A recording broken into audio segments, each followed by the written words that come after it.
talking to the Chief Constable Gary Roberts. I'm picking up from where we left off on our interview, part one. You've lost lots of policemen, retirees, people that also dropped out. I mean, I see we've even lost women, you know. Okay. Civilians I've seen who were policemen. I go, oh, what are you doing now? Oh, I've left. I didn't. It wasn't for me anymore. This must be very disheartening. I know you're about to make another recruitment drive. Literally, it's underway, I believe, in this building at this moment. Where are we with this? I mean, do people not want to be coppers anymore? If you read the work of Sir Thomas Windsor, who's the Chief HMI, Chief Inspector of Constabulary in the UK, and he assesses and appraises policing, he issues a document every year called The State of Policing. And the things he's written are the things I've written. Policing isn't necessarily a 30 or 35-year career for people. It's not necessarily a vocation anymore. It's becoming challenging to recruit. So in the Isle of Man, the people I would normally recruit don't live here anymore. Population's gone down. The 20 to 29 age group, people have left. So it's very hard to recruit.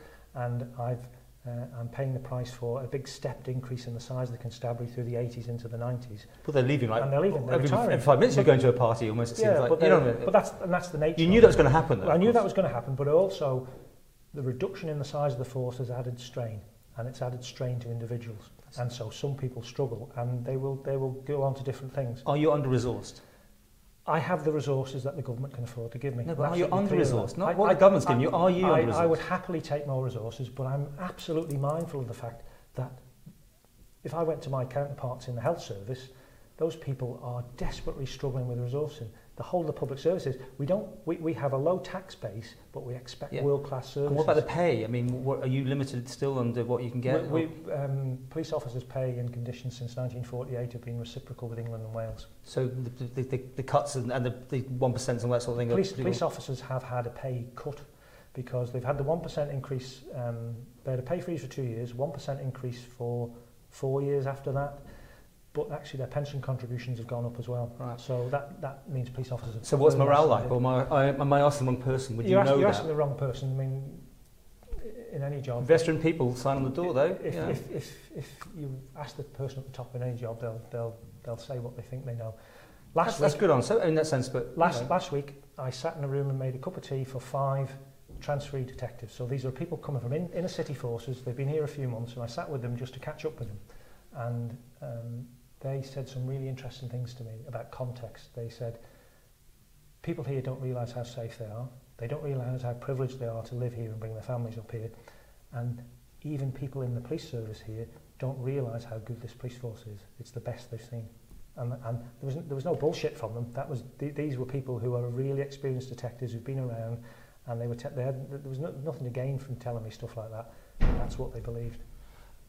This report then, are you just, as we start this whole conversation, just treading water, or are you looking for radical changes? I mean, even down to this building, I mean, you must be fed up with this building. I mean, we're just in here a few minutes. You can hear every word and every conversation going on. It's not fit for purpose. There's no lift. You can't get people disabled in here. I mean, you know, is that another side of this thing? I mean, that's another. Well, funnily enough, I had a meeting about this building last week, and you know, my ambition is to give us a proper fit for purpose headquarters over the next few years. You agree this is not fit for purpose? We're now in dialogue with the DOI and then ultimately with the Treasury about. Just looking for a headline. This is not fit for purpose, though. Well, this building's a 1970s design. Millennium year, I think it was. Well, it served well, but we've now squeezed a lot of people into it. We've got a great cell block here. We've got the control room here. It's a big place. Are you getting the cooperation politically you want? By the way, you know, since the change of government, you've got a new boss and that sort of thing. Still, are you being listened to? Do you think? I am able to meet Minister Malarkey as frequently as I want to meet him, and as frequently as he wants to meet me.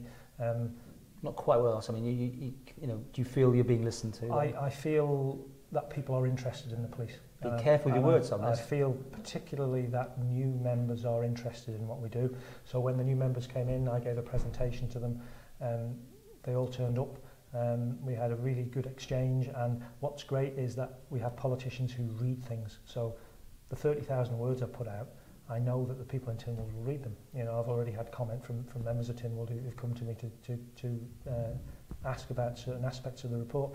So that's great. I wouldn't want to be a politician because those competing demands I have in the constabulary, whether is it financial crime, is it sex offending, is it neighbourhood policing, they've got that on a bigger scale. How much time do you have to spend pen pushing yourself? I mean, writing reports, writing this report, I know it takes you a long time, but just, do you feel that you're weighted on, and your office is weighted down still by paperwork? Officers are weighted down by paperwork. We're in the middle of a massive change programme where we're putting a new IT system in which will transform how we do our business. Well, that was happening last time round, wasn't it? It's now going to it will be in place by March. Because this has not been a good time for your IT, has it? No, it's not a good time for IT, but the future of IT is brilliant. The stuff that this time next year done? It'll be done by March.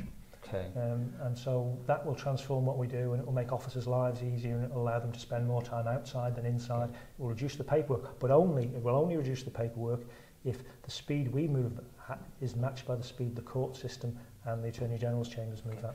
I'm going to let you go because I know you've got more to do, but how long's your report this year? How many pages? Oh God, about 100. But it's over there somewhere. It's 30,000 words now. Good reading? Well, I hope so, but I could put out a report that's just statistics.